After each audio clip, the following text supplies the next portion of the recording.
Welcome to the bold analysis. Was Kanini Kega a trap on Rigathi Gachagua? This question has been bothering me for some time. And there was a day I talked to a friend who is a subscriber here, a former MP in Mount Kenya.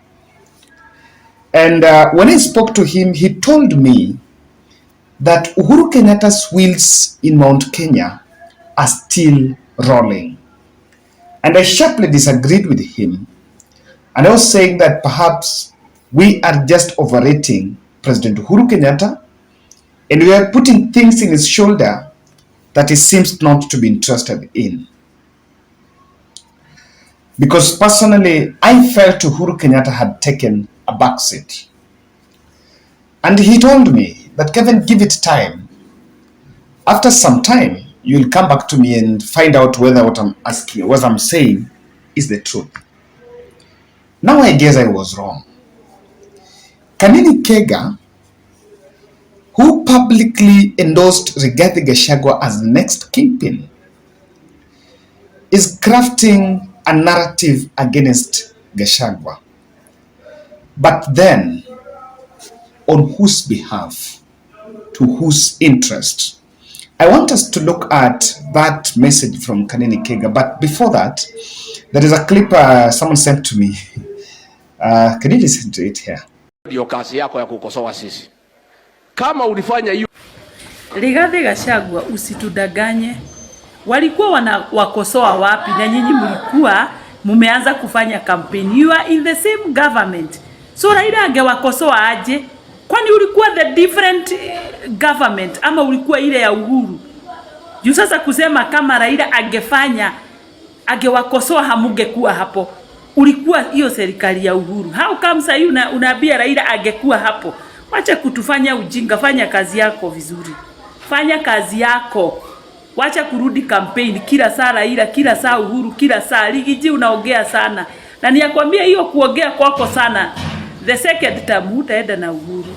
So wacha kuongea sana, wacha kuongea hao watu, you will need them. I don't know. I think there have been a lot of lies.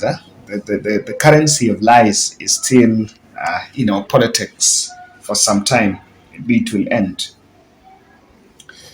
Former Kieni Member of Parliament Kanini Kega was a strong Uhuru Kenyatta operative in the last days of in office, and Honorable Gitigaro Wachira, former Tetu Member of Parliament, days after publicly coming out to elevate Rigathi Gachagua as the kingpin, have now emerged and are asking Rigathi some questions. Why is it that the projects that you guys allegedly stalled during Uhuru Kenyatta's regime in the mountain are being cancelled? Why is it that the projects are not coming to logical conclusion? And when I was trying to just do some background checks on this topic, I think I got some people were saying Kirinyaga, there is one which is stalled, and also in Murang'a. But Kanini Kega and the team was speaking about the 4.4 billion road project that stalled between Nyeri and it's supposed to move from Nyeri to Nyandarua. And during the Mashujaa Day, the Nyeri County Commissioner said that the government was waiting for full assessment report, because it is believed that as much as the road had exploiting economic potential of the 10 Mount Kenya counties, it is also going to hurt ecosystem, the Abadeas ecosystem. That was the position and why the road was cancelled. Kanini Kega, they are indirectly telling Gachagua that they will be taking stock of his Mount Kenya pledge that are not being addressed. The point here is that you elevate me as a king, and this was after Gachagua campaigned. I have established that he personally called the MPs to tell them to vote for Kanini Kega, and you give credit where it's due. That was really a very good move, because I've always spoken and I've been advocating for what is called the gamer consciousness. So this issue of taking stock of Mount Kenya pledge, for me, it is very critical, because during the last general election, there were two attack lines that Gachagua and UDA MPs were using to demonize Uhuru Muigai Kenyatta.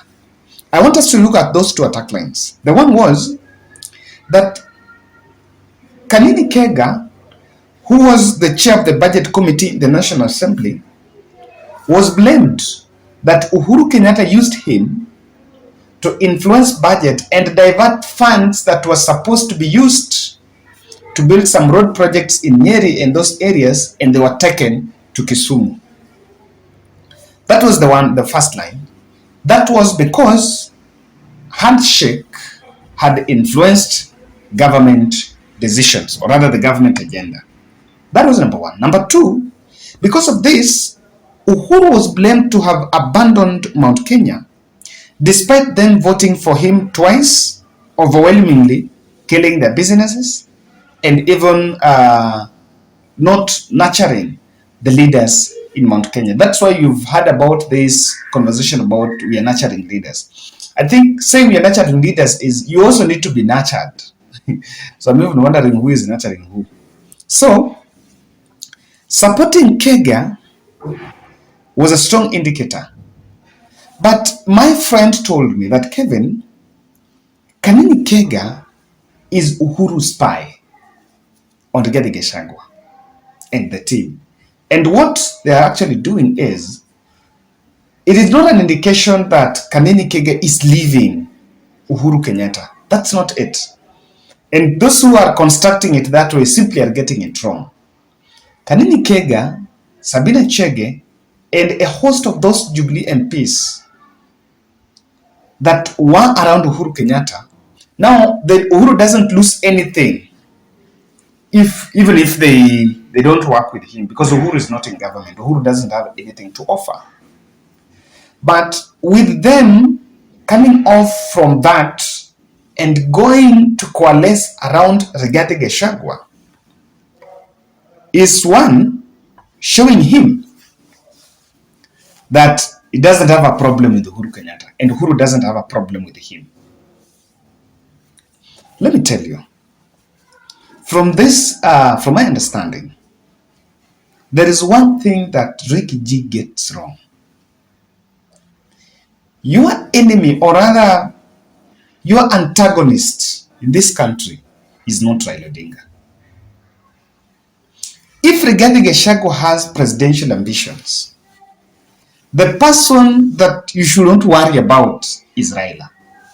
Raila is not your competitor. There was no single time that Raila will be on ballot with Rigathi Gachagua. He is seeking presidency and Rigathi Gachagua is seeking presidency. That's not it. And my friend told me that, Kevin, Uhuru family is a household brand in Mount Kenya. It's a household name. You cannot just take one election to wipe it. We are 20 years after Moi left power, but the traces and the conversations and discussions about Moi are still alive to date. That's it. So on this, I want to tell you that this is a very dangerous sword. Gachagua used it against Uhuru Kenyatta, and Uhuru Kenyatta might as well pull it and use it against him. when Gachagua will be showing, and he has shown his intentions maybe to vie, when he will be on the ballot, most likely the opponent will be Uhuru Kenyatta, not be him. And if not Uhuru Kenyatta in person, but the people that shall have coalesced around the ideology of Uhuru Muigai Kenyatta. I want to tell you why this very development sword that Gachagua and the team used against Uhuru Kenyatta now is a very dangerous sword that the Kanini, Kega and the team can actually use against him. Two reasons why this is very dangerous. Because Gachagua is establishing a parasitic relationship with William Ruto. And that is why when he goes to Mount Kenya, the debate is thanking Mount Kenya on how they have shown they are good people and trying to magnify the level of support on how they made sure that William Ruto became president. True, their input was big, even though we must also appreciate that there was an input that not even Rigiji would know. I know that's not what might even look at. Now, even when it was used, Uhuru Kenyatta had a lot. So what does it mean? The accountability force from Mount Kenya will push Rigathi Gachagua to the wall. How? The practical, the global, or rather the practice in government is you must mainstream development. This is because even there are some projects that are being funded by global organizations. Like government doesn't have funds to construct all the roads and do all the projects. So there are some projects that are funded through World Bank loans and grants and donors. These projects, there are different policies that direct where they are going. And give William Ruto to this. To my people in Kisumu, there is a 2.5 billion fish research and plant project that is supposed to be established. It had been passed by the cabinet. In Kisii, Simba Arati met with President William Ruto yesterday, and Health Alliance, continuously from the US, and they're supposed to establish a health plant. I think some drug plant in Kisii. In Mombasa, there is a Dongo Kundu. In Nakuru, there is processing zone, industrial park that is established by the Turkish guys. Here in Machakos, there is Konza City. In Kericho, there is a project to expand the town, and many more. The ideal situation here is this, and Uhuru Kenyatta knows that when William Ruto is a president, he will have to develop the whole country. This is the difference. Gachagua seems to have boxed himself that because Mount Kenya voted for Uhuru Kenyatta, for William Ruto, it will be about Mount Kenya. No, the situation is that the rest of the country are going to get. Now, the more you push further for favorism because the accountability forces on you that you promise us this in the Magema, we are not seeing it, you'll have to push further and seek for some favors. The more you attempt to push further to Gema, you widen the gap with the Kalenjin nation. And that's the biggest trap. Now what Gachagua would need are people who are telling the voters in Gema that everything is fine, what we promise we are going to deliver, but not people that are going to ask the same questions. And it doesn't need a magical science. In reality, even when it was used against Uhuru Kenyatta, on ground, vitu ni tofauti. Uhuru delivered mainstream development in all the different regions, not only in the central. What he achieved in central, you could not compare even with what Mwai Kibaki and the other president did in central. But it was used for political rhetoric. So, even now, however far someone would want to do, someone will still say you've not done anything. The tragedy is, if you don't meet the expectations, another force can also emerge and create sharp divisions. And that division will affect any other presidential ambition. That division will still work against the interest of Rigathi Gachagua.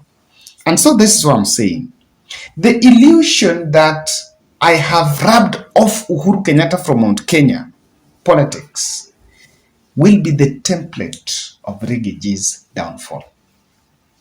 There are many things. I can tell you, there is an amendment that has been taken to Parliament, and that amendment is saying